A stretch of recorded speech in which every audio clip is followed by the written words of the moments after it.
Well, good evening from London, and welcome to what I think will be the last Zoom event before we take a short break. Thank you very much for joining me, Lynn Julius, and my technical assistant here, Lawrence. Um, Harif, for those who don't know us, and I'm sure most of you do, is the UK Association of Jews from the Middle East and North Africa, and we aim to raise awareness of the history, the heritage, and the culture of these Jews. Do check out our website for forthcoming events. It's www.harif.org. And if you want to attend a Zoom event, you will automatically receive the login details if you subscribe to the Harif website. We have a sister website called Point of No Return, which has just gone on Instagram today. Now, actually, it's been on Instagram, but it's now got a fantastic jazzed up image and is getting loads of followers, I'm glad to say. And the Instagram address is actually Jewish Refugees, all in one word. Mm. There's also a Twitter account, but you don't need to worry about that. Um, this session is being recorded, and you'll be able to access it in a matter of hours, we hope. Just go to the Harif website and click on videos, and there you will find quite an archive of past lectures, past events on a whole variety of different subjects. There will be an opportunity to ask questions. In fact, I really do hope you will ask questions. We do welcome questions. Just write them in the chat at the bottom of your screen. Without further ado, I'm really delighted to be actually talking about my book, Cast Out, because if I don't talk about it, who will? So, Cast Out is actually a Jewish quarterly publication that came out in March of this year. And the Jewish Quarterly produce these, what are called long form essays. You could call it a short book or a long essay, and it's supposed to be an easily readable account without footnotes, without a bibliography. And if you like that sort of thing, then this is for you. So we're going to be having a fireside chat tonight. I'm really delighted to welcome Aurel Tobelem, who will be interviewing me. But in fact, he's such an interesting guy, and he's just come back from Morocco. I feel like interviewing him. It will be But mutual. but without further ado, let's get started. So, Orel, over to you. First Of course. question. Of course. And thank you, Lynn, for inviting me to interview you. I think it's really incredible to have been involved with Harry for all these years and now to be involved in being able to ask you a little bit about what went into this work and the themes that are in it. For those who haven't yet read Cast Out, I do highly recommend it. There's some stuff in there that's very difficult to read, but necessary. And I think that's really what makes the appeal of this long form essay. I think the first question I had, and it's something that you cover quite early on in the essay, is how we make this sort of forgotten exodus register. And then you say, yet for all the attention that conflict in the Middle East attracts, for all the arguments and the passions it generates, the casting out of almost 1 million Jews from what is today the Arab world barely registers, right? And you then say that at best, of course, the Jews are viewed as foreigners, even though they long predated Arab and Muslim presence in the Middle East and North Africa. So my question to you is, why has the displacement of almost 1 million Jews from the MENA region failed to enter the wider historical consciousness in the same way as other 20th century refugee crises? And what would actually have to change in order for this history to genuinely register? A huge question, I may Mm. say. And just before I answer it, I'd just like to say that Aurel is is a young man who's already, a researcher, a writer, and a historian, and he has his own Substack, and his own Instagram, and he also has Moroccan roots, which I think make him a very, a very interesting interlocutor on this subject. Indeed. So, yes, the displacement of almost 1 million Jews is unprecedented in the post-war period. Um, there are perhaps 4,000 Jews left in the Arab world. I'm not talking about Turkey, I'm not talking about Iran. So 99% of the Jews of the Arab world are no longer there. Um, why is it important? You may say, well, there have been waves of refugees across the 20th century. Maybe 100 million people were made refugees. Why are we worried about these particular refugees? And my answer would be that um, what happened to these refugees is still an unresolved injustice. That's number one. And number two, the causes of the displacement are still with us today. And by that I mean the Arab anti-Semitism that caused these Jews to be ethnically cleansed from the Arab world are still very much with us today. And by that I mean October the 7th, the cause of October the 7th, the anti-Semitism that gave rise to October the 7th, also gave rise to the Farhud. It also gave rise to many other pogroms in the Arab world, with the added ingredient of the Muslim Brotherhood, which was a movement that was founded in the Nazi era and is still very much with us today and is going from strength to strength. It's also relevant because Jews who were displaced from the Arab world now feel a sense of déjà vu. They feel they are reliving the anti-Semitism that caused them to leave. And therefore, they have some useful lessons to teach us in the West, because they've seen it all before. And the first lesson is probably that there's no distinction between Jews and Zionists. We saw that in the Arab world when Jews were accused of spying for Israel and were harassed, arrested, and even executed. And today we're seeing the same thing. This artificial distinction that people try and make doesn't actually exist. And we know that because Jews are being attacked for being Jews. Synagogues are being firebombed, and Jews are being stabbed in the street. So that's why it's important. The reason why we haven't heard about this, why the displacement has failed to enter the wider historical consciousness, as you say, is partly ignorance. It's partly because the Israeli government has never really made an issue of it until quite recently. And it's also because the Jews themselves, until quite recently, did not make an issue of it. And there are reasons for all these reasons, which we can go into. Um, and for this to change, I think we need much greater awareness of what happened.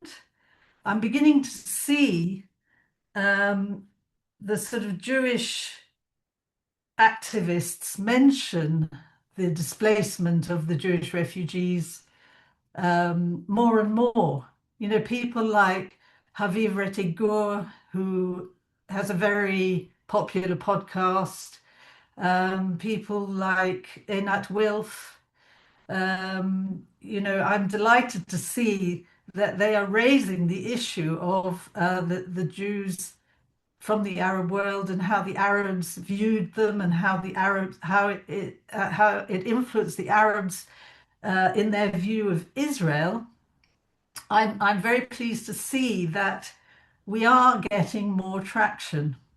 Politically, I do feel we need to raise this consciousness because there's one set of refugees everyone talks about, that's the Palestinian refugees, whereas the conflict actually produced two sets of refugees.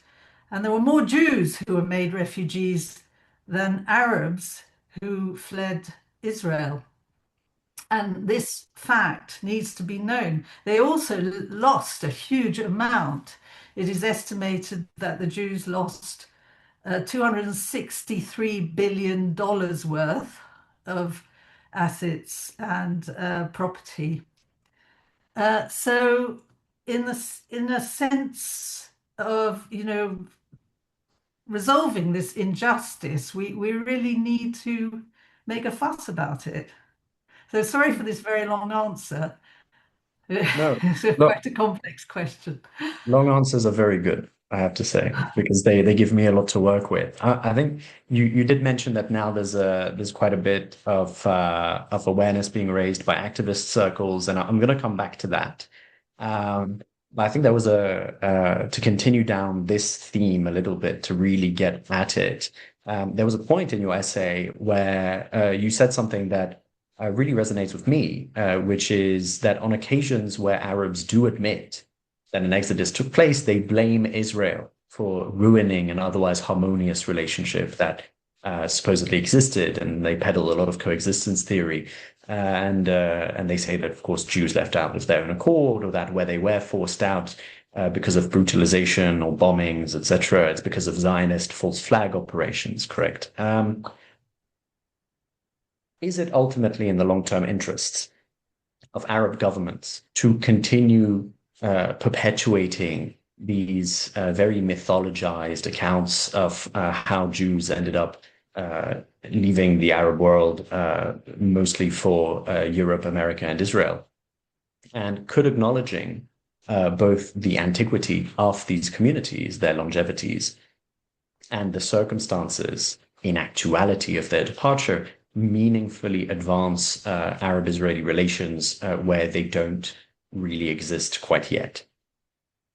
Yes, absolutely. I think it is absolutely vital for the Arab world to be honest about history, about their treatment of their minorities, not just Jews. And as Erwin Kotler, the ex-Minister of Justice in Canada, said, um, without truth, there can be no reconciliation. So I do believe we need to um, have Arab governments tell their people the truth instead of denying what happened, because that's what they're doing. They're trying to say, well, it wasn't us. We're not responsible for this displacement. It was the Zionists, as you say, or Avi Schleim saying, oh, it was bombs. And so they need to be frank and acknowledge the fact that they are responsible for what happened, but the fact that the Jews are the answer to practically every lie and talking point that we hear. For instance, the settler colonial myth, the apartheid myth. What's the other one? The genocide myth, right? I mean, the Jews from Arab countries actually provide the answer to all these myths. Because basically what the Arab world are doing and their supporters is inverting reality. So the sooner we get to the truth, the more likely we are to have reconciliation. Thank you. A considerable portion of your essay, whilst of course focusing on everything that happened after, revisits actually the contributions, immense and innumerable contributions that Jews made to the culture, commerce, sport, the industry, the technological development of the region. I think at some point you relate that virtually every single financial institution in Egypt was created or established by Jews, Egyptian Jews, and notably from the Mosseri families and so on. But these stories remain largely absent from both Arab political discourse and even online representations of Mizrahi history from Mizrahim themselves.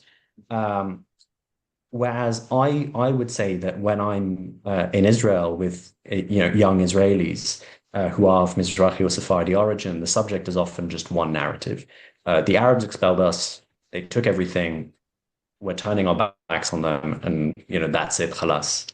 But is there a middle ground, do you think, between romanticizing, let's say, Jewish life under Islam, and which is, of course, difficult to reconcile with because it wasn't always very romantic, and on the other hand, remembering it solely through this kind of dispossession and pain, must appreciation of what Jewish communities contributed precede recognition of what was done to them ultimately? And how can frameworks, diplomatic frameworks that have been historic for the advancement of better understanding in the region, such as the Abraham Accords, actually help facilitate that process? Yeah, well, I think the two things can exist side by side. I think people should know about the huge Jewish contribution in terms of economic, social, cultural um, values to the Arab world. I think they should learn about it. And I think there's a case for saying that in Israel, they just don't teach about what happened in Egypt and the fact they founded all the banks and the sugar industry and the stock market and God knows what else, and on and on. So there is a case for teaching this sort of history, which, by the way, only really occurred during the brief period of the colonial era. I think it's got to be said that, we're talking about end of the 19th century right up to the 1940s. No more than that, really. Only a few decades. So yes, we need to teach that. And of course, the bigger the contribution, the bigger the void left by these Jews when they left. And this is something which Arabs are beginning to appreciate, I think. But there is a difference between, contribution to the economy and society, culture, etc., and politics. And I think the dispossession belongs in the political realm, and it exists independently of the contribution made by the Jews.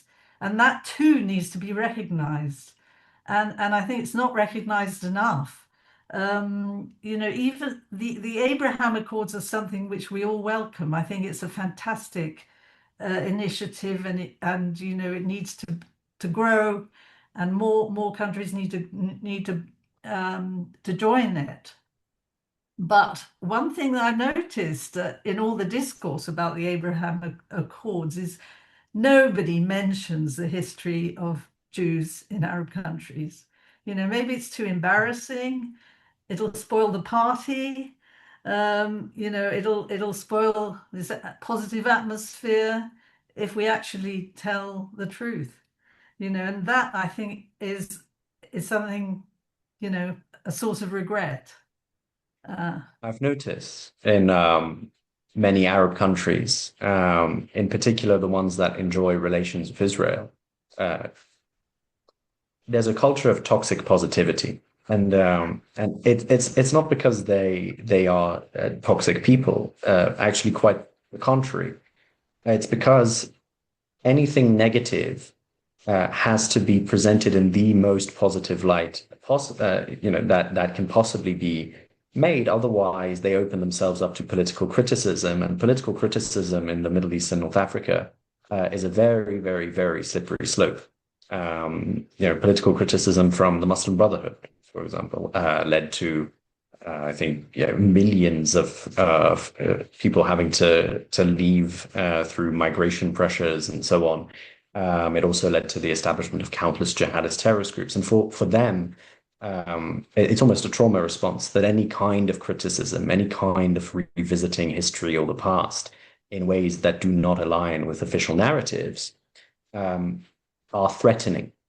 Hmm. And I don't think that it's because they think it's untrue or that they are denying it to themselves or that they don't believe it. They know that it's true.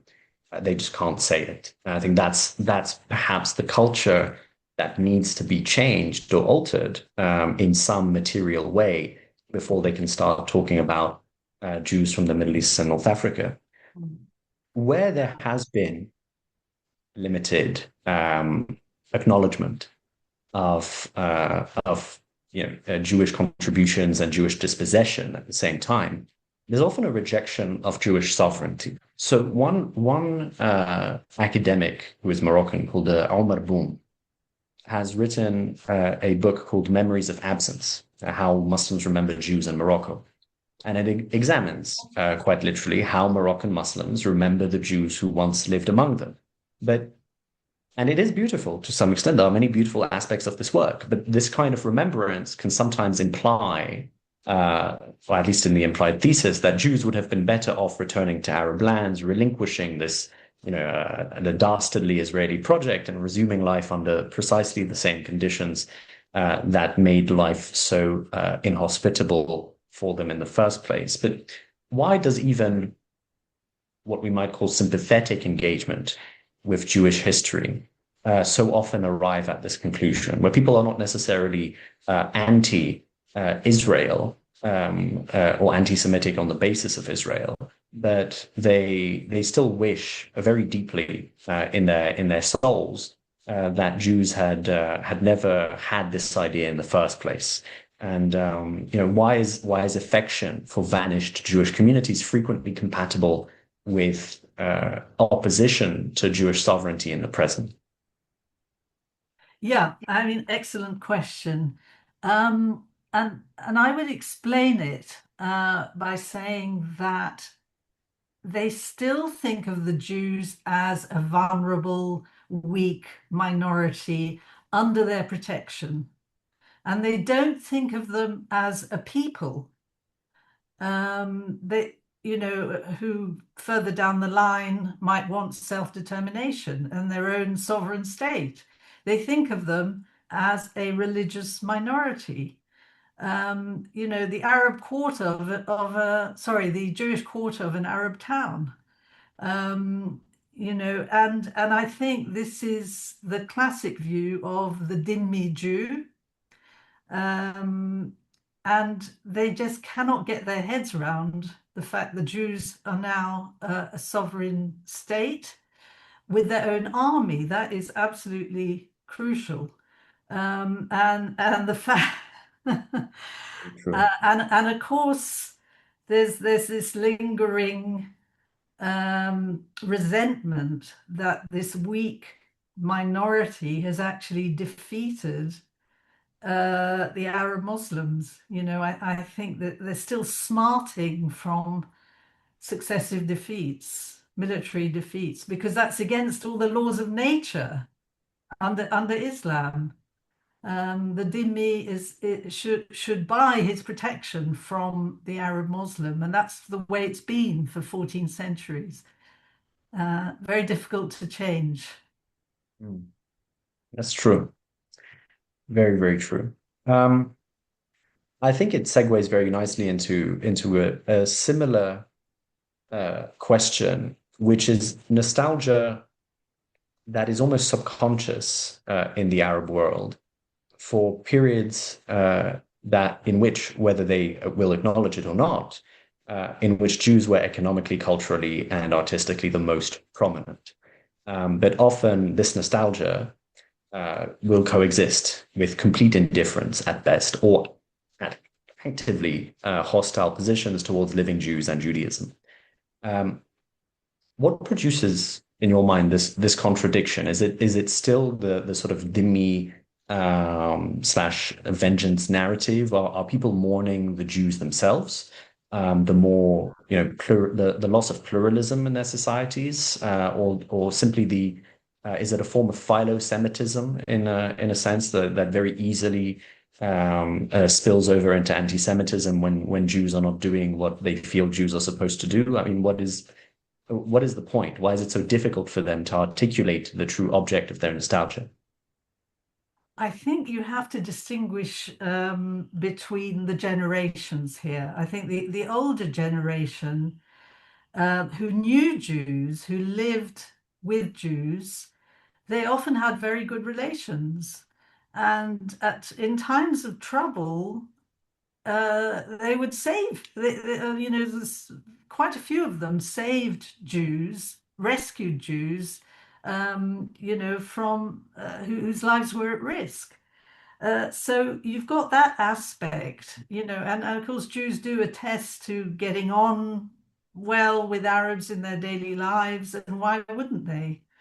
Um, but I think there's this schism between that generation and the younger generation who probably have never met a Jew in their lives, who get all their information from TikTok and Instagram and Al Jazeera.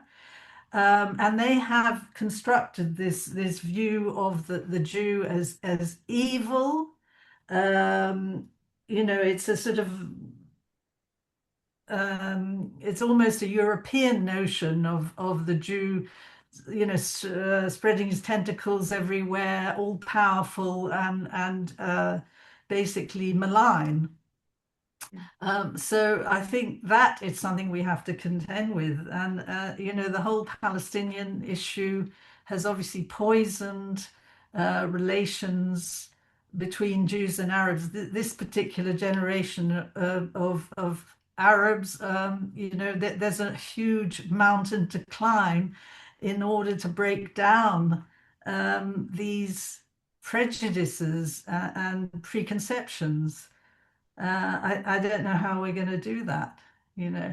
So, and on top of the traditional prejudice against Jews not having their own state, or even their own political power, because Jews were not meant to have political power over Muslims.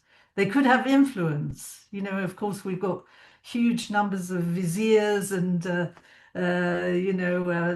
courtiers who are influential over history. But we also have examples of Jews who overstepped the mark when it came to political power. I'm thinking of was it Shmuel ibn Nagrela who, Yes. There who was was also um, Harun bin Battash as well right. So there's from another the one. Wattasid dynasty. Yeah. Right. Uh, So these Jews were summarily executed and massacres of Jews took place. Isn't that correct?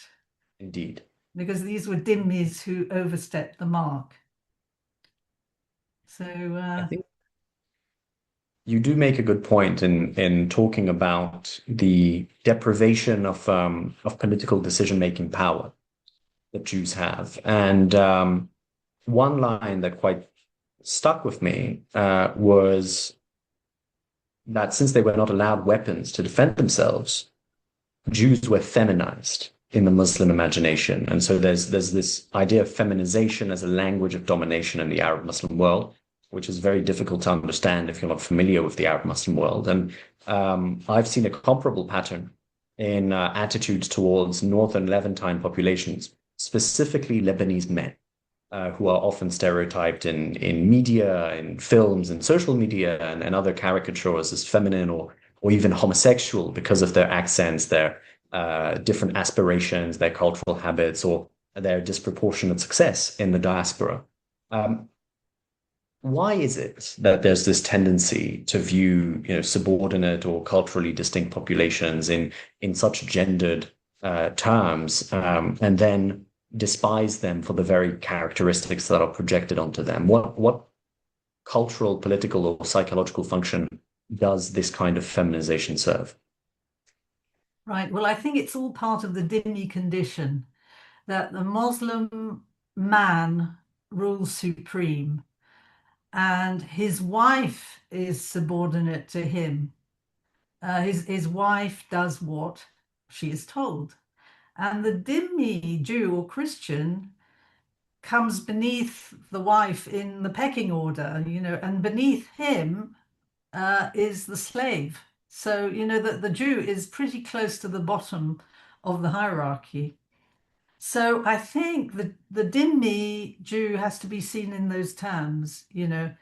Um, so the whole idea behind the dhimmi status is that, of course, you pay protection money to the ruler to protect. So he protects you. You're not allowed arms. You're not allowed weapons, and therefore you are weak, and therefore you must be despised because you're weak. In the same way that women are despised in a way because they're weak. So there's that. And it's sort of led to some really odd things in the Arab world, like for instance, Jewish the Jewish man could be left alone with a Muslim woman or several Muslim women, and no harm was thought to come to them because the man was weak. It's a really strange. I think that Omar Boum says this in his book. So it's all part and parcel of the subjugated dhimmi status. And of course, once Israel had won the 48 war, what a massive shock it must have been to in Arab culture to have this happen. The weak Jew actually winning wars over Arabs. That's true. There's a part of this section on dimitude that you're looking at where you say something that was quite interesting in terms of uh, the scriptural engagement that Jews might have had with Islam that they otherwise didn't, because in many parts of pre-modern Islamic age societies, they were banned from reading the Quran lest they criticize it. Um, there's a great work by the sociologist and historian Shlomo Deshen called The Milah Society. For those who don't know, the Milah it was the way of saying the Jewish quarter in Morocco, and there were quite a few in various cities.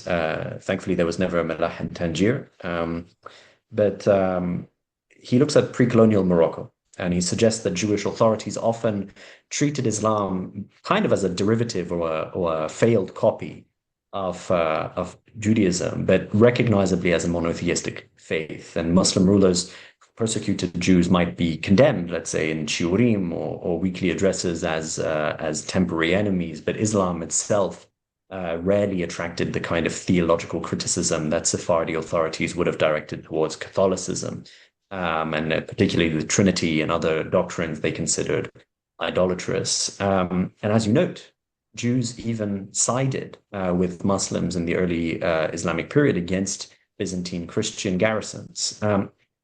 Had Jews been permitted greater access to the Quran and greater freedom to criticize it, do you think that Jewish intellectual understanding of Islam would have developed differently? Might Jewish-Muslim relations have been more openly polemical, or could actually deeper textual engagement have produced a more sophisticated form of mutual understanding? Well, I think you and I know people who are actually working on deeper textual engagement. And I think Indeed. that's a wonderful thing to happen. And as you know, there are so many similarities between Judaism and Islam in so many ways, in practice and custom. It is true that Judaism has a different view of Islam as against Christianity. I mean, Maimonides thought of Islam as pure monotheism, but he thought of Christianity is idolatry, as you say. It's the Trinity. It's all the images once you enter a church. That disqualifies it as a monotheistic religion. It would be nice to think that greater access to the Quran might have deepened understanding between the faiths, but I fear it wouldn't have worked that way for the simple reason that um, it would have led to disputations, I think. And if you were looking at a particular surah in the Quran, the Jew would say, "Oh, we've got that in the Talmud, or in the Torah. We've got that in the Torah. We've already said that." And that would just lead to embarrassment. And the actual standard view of the Torah in Islam is that it's a falsification and a corruption of the Quran, because Islam is meant to be the final revelation. So you're never going to get anywhere, I think. If you pursue that line, I think it would only lead to more division. I think But I that's think this whole idea of not criticizing the Quran um, uh, is actually key to the dhimmi status, and it's never mentioned. People talk about building synagogues, not building synagogues higher than mosques, and not riding horses and all this, but actually the key is this reading of the Quran, that the Jews should not read the Quran lest they criticize it, in my view. And you so rarely come across that point. Um, you know, very few people making it. very true. Um, There is a part of your book where you look at the connections that many leaders in the Arab world had with the Nazi project, and particularly with Adolf Hitler and Nazi Germany, and those who spent the war years in Nazi Germany. And one of these men was a man named Yunus Bahri, who was an Egyptian polemicist and journalist who had a radio program in Berlin called Sawt al-Arab, Voice of the Arabs. And when I was reading your book, I was actually taken back to the memoirs of my great grandfather, where he mentioned Sawt al-Arab. And I'll get into my what my great grandfather was and who he was in a little bit. But he actually recommended to the Allies, his friends in the military factions of the Allies, when he was living in Morocco, that they bomb wherever Sawt al-Arab was located in Berlin, so that he wouldn't have to hear it on the airwaves anymore. I think that was something that was quite fascinating to think that this was precisely why, because you never quite understand why people are advocating for such things until you see exactly what they were targeting. There's a part of um, your book where you quote Albert Memmi, the Tunisian Jewish writer, on Zionism before Auschwitz. And he says the truth is that these young Jews from the Arab countries were Zionists before Auschwitz. The state of Israel is not a result of Auschwitz, but of the Jewish predicament at large, including its predicament in Arab countries. Now, my great grandfather, who I just mentioned, Alberto Simon Berlugo, was a Jewish historian, journalist, and polyglot from Tangier. And he became one of the most influential Jews in North Africa, perhaps the most influential, before eventually fleeing Morocco after repeated attempts on his life by the Arab nationalist factions led by a man named Alal al-Fasi. He was deeply immersed in the Arab Islamic world. He spoke classical Arabic. Alongside 10 other languages, he memorized the Quran in his 20s, and he served as the chief of staff for Themi El-Glawi, who was the Pasha of Marrakesh. But also, he was a committed, if relatively discreet, Zionist. And a 1935 Jewish newspaper in Morocco records him as being one of the early Moroccan donors to the Jewish National Fund. Um, many members of the Jewish elites in the Middle East and North Africa did not personally experience, what we might consider lives of unremitting fear and degradation in their respective territories, but they nevertheless supported Zionism. What do you think drew such figures to the Zionist project, and how does their experience challenge the argument advanced by historians in quotation marks such as Avi Shlaim that Zionism was essentially a European ideology imposed upon the Jews of Arab lands? Right. Well, I think your great grandfather must have been an absolutely amazing, remarkable gentleman. Um, and I would say that, I mean, we're talking about the modern Zionist project, that they were sympathetic to the Zionist movement.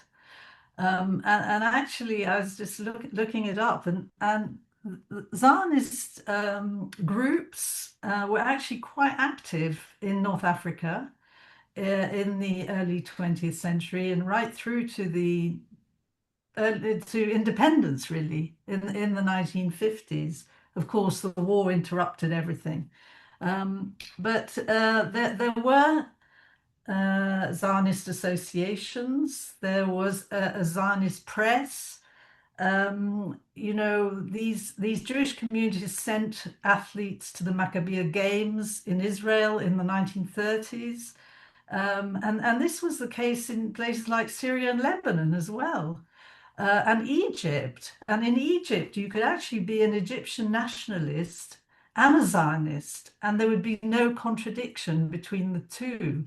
And Castro was the secretary of the Waqf party Mm. in Egypt, and that was accepted. So I would say that there's absolutely no contradiction for your grandfather being a Zionist at that time. And it was actually a natural progression, after the fall of the Ottoman Empire, this is what people aspired to, self-determination for their own people. So it was not unusual, and it wasn't necessarily a European import. I mean, nationalism was a sort of European import, but I think for the peoples of the Ottoman Empire to aspire to self-determination was not abnormal in that way. Now, the motivation behind the Zionism is something else. I mean, Albert Memmi grew up as a very poor boy in a Tunisian ghetto in the Hara of Tunis. And he describes, being beaten up. He describes the anti-Semitism that he encountered. And also, his whole community had a memory of violence and it wasn't pleasant growing up poor in North Africa. And that's what he means by the fact that we didn't need Auschwitz to have Zionism. We wanted a place of our own where we would be safe and we'd be able to defend ourselves. And that was his meaning of Zionism, I think. And I think your great grandfather probably had a slightly different view, a more cultural concept of the Zionist state, perhaps, you know. Yes, most likely. Yeah. You know, So, I, so just a word about Yunus Bahri, who was like the Lord Haw of Radio Berlin.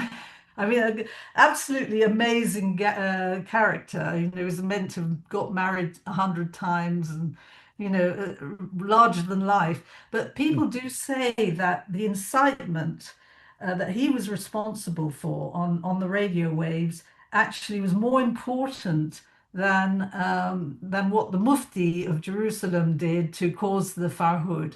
It was more Hajj Amin al-Hussein. influential. It was Yeah. more, yeah. Hajj Amin al-Husseini, who was actually in Berlin, in Baghdad Mm.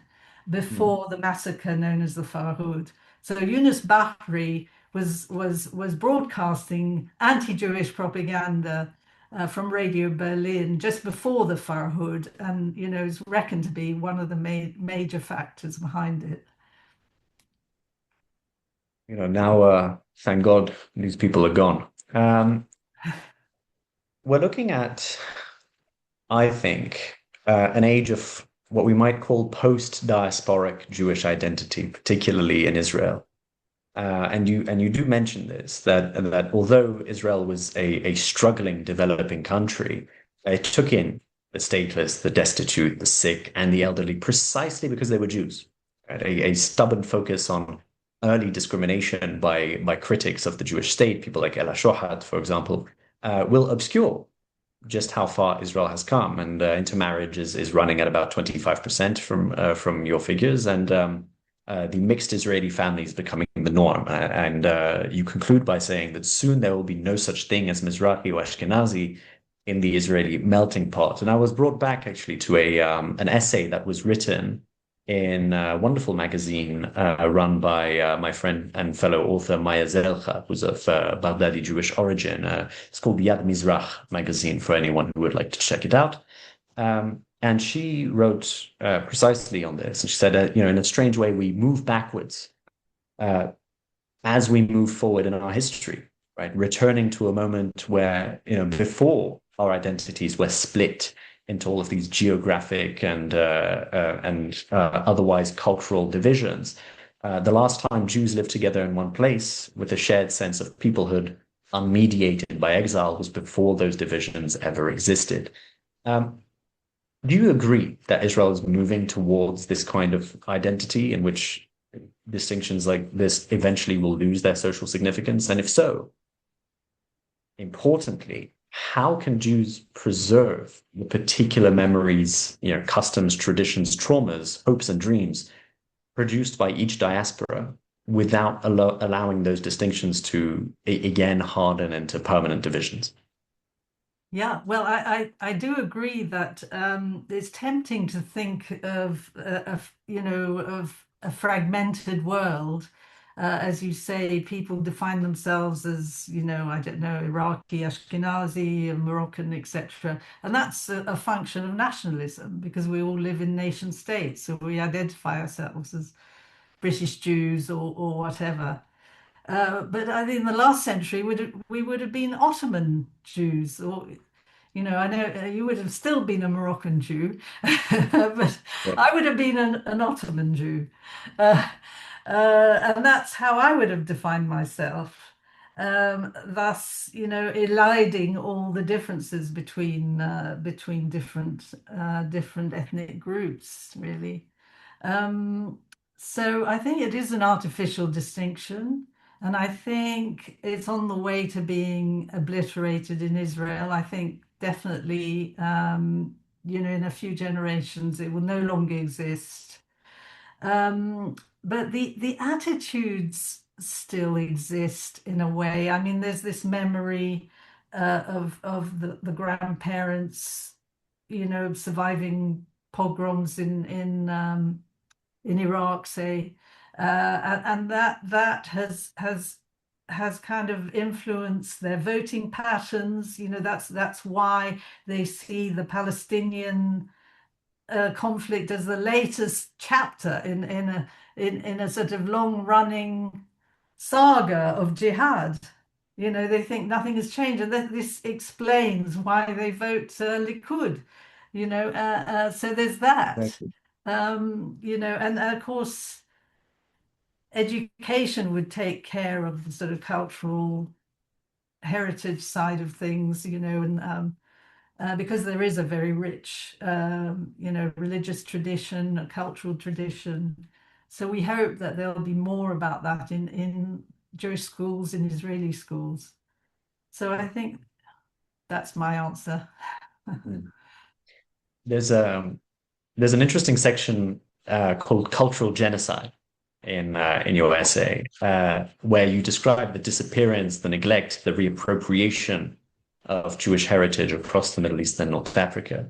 Um, and you ask a very good question, which is what chance is there that UNESCO might speak up for Jewish heritage in Egypt, Syria, and Iraq, where the community has been completely extinguished? To what extent are international institutions such as UNESCO structurally capable of protecting the heritage of communities whose descendants no longer possess political influence or even physical presence in the countries concerned? do political interests and the national backgrounds of UNESCO's leadership, I think the executives are respectively Bangladeshi, Qatari, and Egyptian. Do those backgrounds make meaningful intervention unlikely? And what would a credible international program for preserving Jewish heritage in the area actually look like? I think the chances of UNESCO doing anything to preserve Jewish heritage are zero. And I think it's because UNESCO is a political body, as are all the UN agencies, actually, and the UN itself. It's really a great shame because the Jewish heritage is being erased across the Middle East, except in Morocco, and we need to give credit to the King of Morocco for doing what he has done to preserve Jewish heritage. But elsewhere, for instance, I'm thinking of Iraq, the tomb of Ezekiel. Even 15 years ago, there was a chance that we might save it as a Jewish shrine. But despite all the petitions, I started a petition and we tried and we wrote letters and we did this and that. It was all to no avail because we have no influence. And in the end, the Shia Waqf took it over, and it's now a giant mosque, and its character has been changed forever. So I hold up no hope at all, unfortunately. I'm thinking of the Iraqi Jewish Archive, which, even then we couldn't rely on the Americans to not to restore the Iraqi Jewish Archive to Iraq. For those who don't know the story, the Iraqi Jewish Archive was a collection of documents found in a flooded basement in Baghdad. And the basement was flooded because the Americans had dropped a bomb on the building. And this particular collection of Jewish documents belonged to the Jewish community. And the Americans, feeling guilty, shipped the whole lot off to Texas to be restored. And they were fully intending to ship it all back to Iraq, whereas that collection was Jewish heritage. It belonged to the community, and it needed a huge amount of lobbying to stop this collection of documents going back to Iraq. And even now we don't know what the final outcome is going to be. But can we rely on the Americans to actually, not to send all this back? I don't think we can, you know. You can always rely on the Americans to flawlessly carry out a bad idea. So what I would say. You know, I'm reminded of why there's this emphasis on removing Judaism from Jewish artifacts in these countries. A lot of it has to do with the politics of Arab nationalism. In November 1957, in the Al Alam newspaper in Morocco, the Arab nationalists had mobilized quite a lot in the years leading up to independence of Morocco in 1956 to really put pressure on the French colonial enterprise and drive it out of the region. In doing so, they also ruined a lot of the pluralism that made Morocco what it was, and it took Morocco decades to recover from the mistakes or perhaps deliberate machinations of the Arab nationalist camp. That newspaper headline in November of 1957, operated by precisely Alal al-Fasi, the man who put a hit out on my great-grandfather, read كفاح الملك والشعب حقق الاستقلال الكامل المغرب دولة عربية دستورها الإسلام, which means the struggle of the people and the king has achieved complete independence for us. Morocco is an Arab country and its constitution is Islam. Now, of course, in Morocco, these distinctions and this kind of rhetoric ultimately made no sense, and people like Alal al-Fasi proved themselves to be complete losers. But these same slogans made perfect sense to countries like Iraq. They made perfect sense in countries like Syria. And it was a very difficult process in which Jewish heritage was essentially co-opted uh, through a nationalist framework. If you look at most synagogues that might be taken care of, the very few that are in Arab countries, they are considered the property of the state.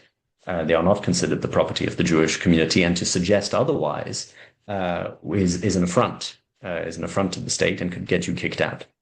Um, Mhm. I think that when we're looking at Mizrahi history and a lot of the complexities that are involved in it, and precisely these issues, they're often elided because social media has focused on putting Mizrahi Jews and Sephardi Jews through the ringer of this American racial framework, in which we are primarily the brown alternative. Brown, I mean, look at you and I, to supposedly white Ashkenazim. And this history is then invoked chiefly to rebut the accusation that Israel is a state of white European colonizers, given that most of Israel is comprised of people with Mizrahi roots.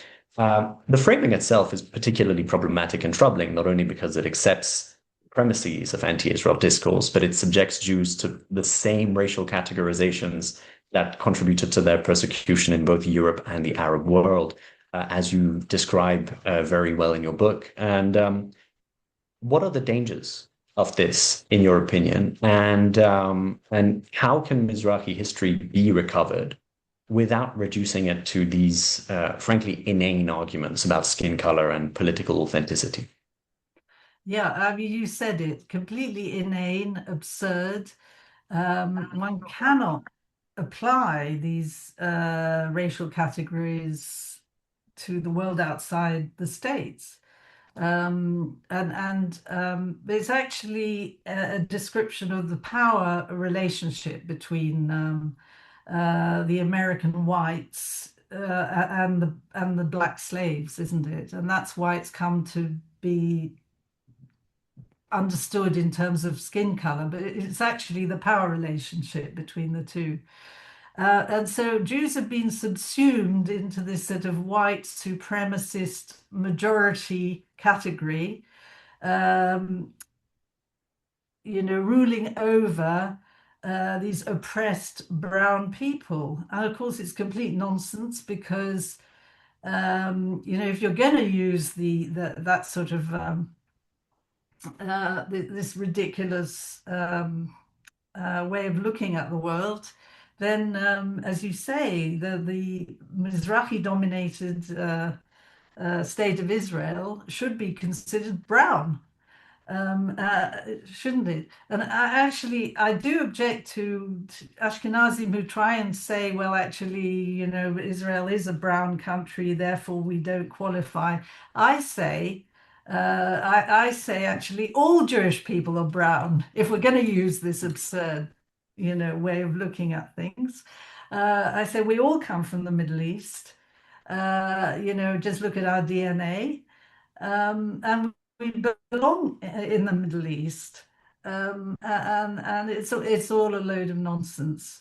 But the danger here is, of course, this intersectionality that all groups can claim to be oppressed and support each other. In this whole fight for justice. Um, what can we do about it? Very difficult to fight against this thing. Um, and I think there is a tendency in America to actually emphasize that Jews come in all shapes and colors, and and they sort of trot out black Jews and Chinese Jews and all that. And actually that is counterproductive because it just goes against the idea of Jewish peoplehood. And that's what we have to emphasize, that we are not just a faith group. The Americans tend to see religions in terms of, like, well, you belong to a faith, you're an evangelical Christian or you're a Reform Jew or something like that. But the Jews are, they're a special category because they're not just a religion, and we should be emphasizing our peoplehood. and therefore our right to self-determination in our ancestral homeland. So I think that is the key. I think you've put your finger on it in that a lot of this kind of reconstructionism of Judaism is very deeply influenced by American ideological trends, namely things like critical race theory and identity politics and so on. And it seems to be the same rhetoric or the same values which allow me or would allow me to proclaim that I'm suddenly a Pakistani fisherman, allow anyone of any origin to proclaim that they can and will speak with appalling stupidity and equally appalling confidence on who Jews are and what Jews need. Um, I think going back to uh, this kind of discourse and the differences between Jews of the elites and Jews who are not of the elites in the Middle East and North Africa. Uh, Poverty is something that can change people at quite a molecular level. It's very deeply psychological, and it can, in fact, be carried forward and inform the ways in which people relate to their own identity and the ways in which their descendants relate to that same identity. Um, I remember quite distinctly after October 7th, my initial reaction was not fear. It was not, let's go hide in a hole and wait. It was complete and pure anger and indignation and a readiness to go and fight. And I think that there were quite a few Jews in the Mizrahi circles who shared my reaction. There were equal and perhaps more Jews in Mizrahi and Sephardi circles who shared precisely the opposite reaction, understandably so, because their ancestors went through precisely the same thing, which is you just wait for it to pass you by and hopefully it goes away. You kind of finish with a quote by Albert Memmi, which is one of my favorite quotes, actually. We would have loved to be Arab Jews if we abandoned the idea. It is because over the centuries, the Muslim Arabs systematically prevented its realization by their contempt and cruelty. Um, do you see a version of this dynamic re-emerging among some of these Mizrahim who strongly feel the need to emphasize their renewed Arabness? And could this be, an attempt in part to gain acceptance in response to the explosion of anti-Israel hostility that we've seen post 7 October? And what advice would you give to these people? Yeah, I think you're absolutely right. I think it is to gain acceptance. And but what they are doing is actually shilling for Arab nationalism. They are denying the fact that the Middle East is a rich tapestry of different peoples, basically. And the Jews are one of them. We are not Arab. We happen to live in Arab countries, but we're not Arab. In fact, we are pre-Arab because we were there before the Arabs. We might be Arabized. We might speak Arabic or a version of Arabic. We might like the music of Farid al-Atrash, but that doesn't make us Arabs. And in fact, the Arabs themselves didn't treat us as Arabs. So it's a completely ahistorical view, and it's an anti-Zionist view as well, because they're trying to drive a wedge between the Ashkenazi establishment and the Mizrahim. It's a form of applying Edward Said's Orientalism to us, basically. A form of self-Orientalism, I would So say. yes, that's right. Yeah. This kind of And charade. Yeah. actually, they tie themselves up in knots. Someone like Rachel Shabi, who's one of these, she deplores anti-Semitism, the rise of anti-Semitism, but on the other hand, she just cannot but criticize Israel, and be an anti-Zionist, and she doesn't see that the two are being conflated. People like her would be attacked for being a Jew, not for her political views. So I think they get themselves tied up in knots. and I just feel a bit sorry for them. Yeah, it's true. It's true. I Yeah. think often there's this knee-jerk reaction by some Jews of some persuasions when they describe themselves as Arab Jews, and I tell them that they aren't, or that perhaps they should reconsider describing themselves as such. And they say, why won't you consider yourself an Arab Jew? Or, aren't you a Moroccan Jew? Well, I say to them, first off, North Africa, very debatable as to whether we should consider it Arab. But the second part is I have no issue with Arabs themselves, but don't call me an Arab Jew. I'm not one of them. I'm not. I'm simply not an Arab.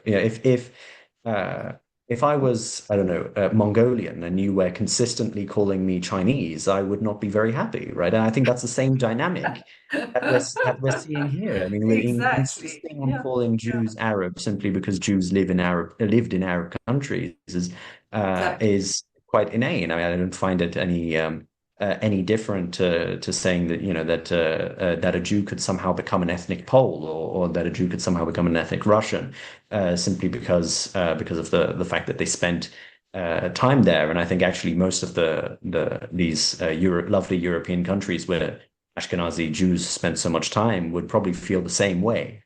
And so Exactly. I think that that's the crux of the issue is how do we present ourselves as proud Sephardi and Mizrahim without falling into this trap? And that's perhaps something that everyone should consider here. Absolutely. I always say Middle Eastern North African anyway. Exactly. Exactly. Yeah. Okay. So thank you very much indeed, Aurel. Can Brilliant. we have a look at the questions? Yes, indeed. If Okay. anyone does have questions, do feel free to put them in the chat here. Um, let's see. Gosh, some of these are long. Let's. mm, How would you compare nostalgia with nostalgia for Jews? Let's see. How would you compare the nostalgia for Jews in some MENA countries with the nostalgia for Jews and what they considered Jewish culture In was in Poland. Poland or, Yeah. perhaps the Pale settlements and so on? Oh gosh. I don't think there's a huge amount of nostalgia for life in Poland, do you? Well, I mean, to be honest, if I was a Polish Jew, the only thing I'd be thinking about is how to get out of there. I really don't do well in the cold. Um, Exactly. And can anyone make an agreement on equal terms with supremacist Islam? Oh gosh, I think we discussed the sort of cultural prejudice that is very much there, which needs to change. Uh, you know, um, do you agree there, Aurel? I think one problem is that a lot of uh, Muslims today are hopelessly uneducated on, first off, what their religious texts actually say, and secondly, the history of their own religious trajectory. Um, I happen to believe that I can actually have a conversation about Jews and Islam with people, with Muslims who actually know what Islam is. Mm, It doesn't mean that I will always agree with them, and sometimes they might say things that I would consider to be extremist. mm, At the same time, they will definitely be able to have a healthy conversation with me. The issue that I have mostly are people who are just by default not particularly the brightest bulbs in the lamp, let's say, who think mm. that they know everything about Judaism and Islam, who think that it is completely within their right to say whatever they want about anyone who disagrees with them.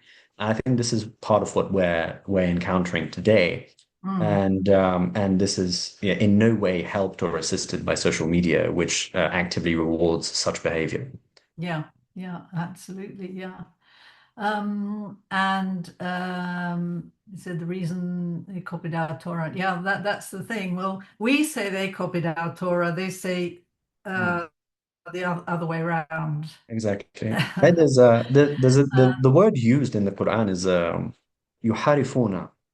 Yuharifuna meaning they corrupted, right? And so That's right. and so there are many interpretations, and actually a trajectory that has been described by Mr. Rick Sofer, Yep. in looking at the ways in which this was interpreted by early Islamic authorities as compared to late Islamic authorities. And later Islamic authorities made the argument that actually Jewish texts had been completely fabricated, and that the Jews were reading fake books, and that Muslims were prohibited from engaging with them. Whereas earlier Islamic authorities, perhaps because they did not want to alienate a potentially sizable community of potential converts, were far less intolerant, let's say, Right. and said, well, maybe Yeah. the actual meaning of corruption means that they simply didn't follow their own texts. But Right. Yeah. regardless of how So you that's how see they it, get around it. Yeah. exactly. But regardless of what way you look at it, the accusation is that Jews are liars. Mm. And I think like that is something that has to be dispelled Yeah. across the Muslim world. I'm very happy that there are certain countries that are making educational steps in that direction. Yes. I'm not happy at all that there are certain neighboring countries that continue to maintain educational systems that teach children precisely this kind of material. I'm talking about Jordan and Egypt here. Mm. And I think that's a problem that will have to be resolved in the near future if we want to have any kind of prosperous and mutually beneficial relationships with our Arab neighbors. Yeah. Yeah. I know. I absolutely agree with you there.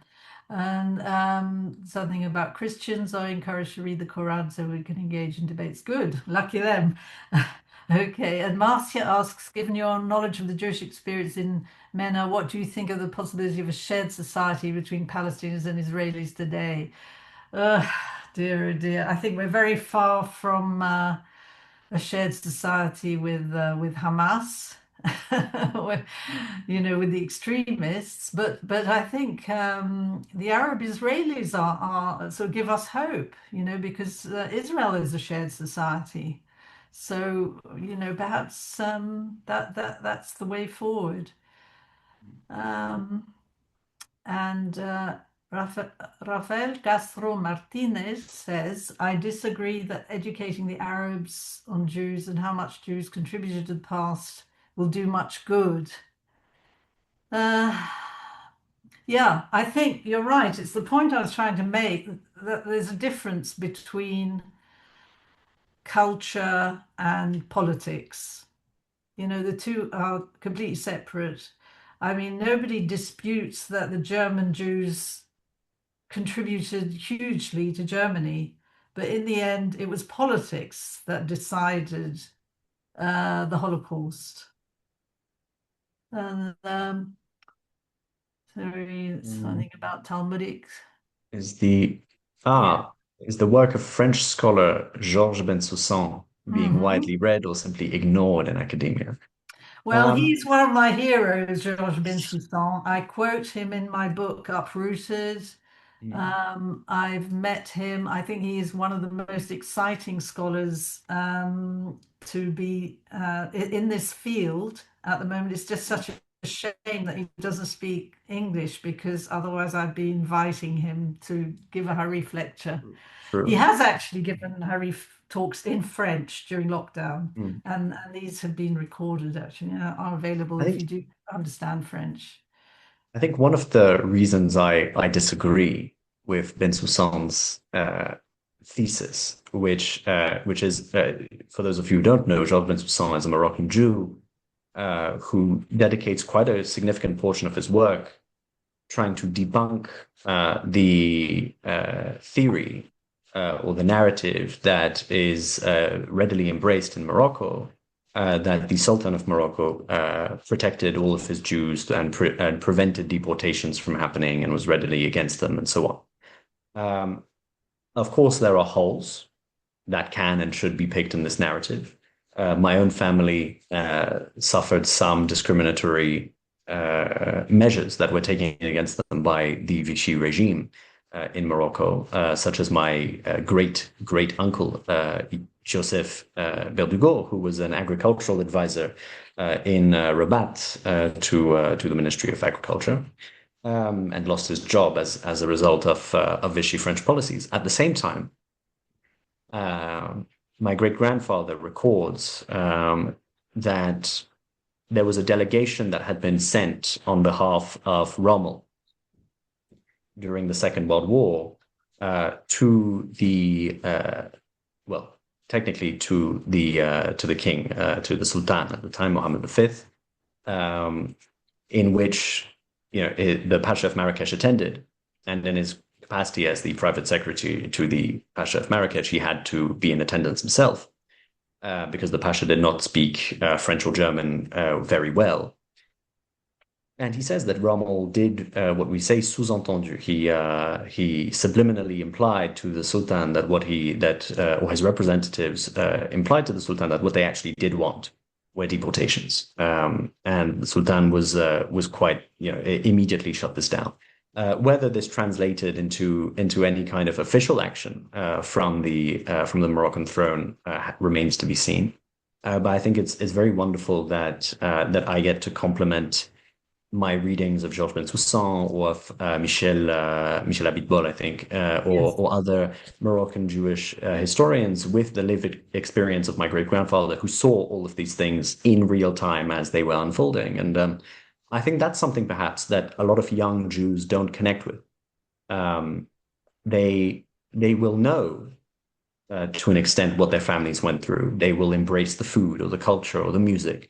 Um, but the experiences are what they are lacking. And I think maybe the experiences are what should be promoted. And if people do have memoirs from their parents or grandparents, or if they have any pictures or if they have any stories that they should proactively be telling their children who are my age. I mean, I'm 23 or even younger, what actually happened and educate them because I think uh, there's a wonderful opportunity here for young people who are by nature more approachable, more sociable, more personable to their younger peers, um, to really do this job. And for me, it's really I'm optimistic. I'm very optimistic about how many young people we have, and I'm very optimistic about Harif, which has built quite a good network of young people who are doing this job in various different ways. Well, I'm very optimistic that you're around, Aurel. What you just said about Rommel and all that is absolutely Mm. fascinating. Please, can I have more information about Yes, that? of course, I shall. I shall. And just mention your project, I think, before we Oh, close. More questions. absolutely, absolutely, I don't absolutely. think, yeah. So what I'm doing right now is a project called Yaduna.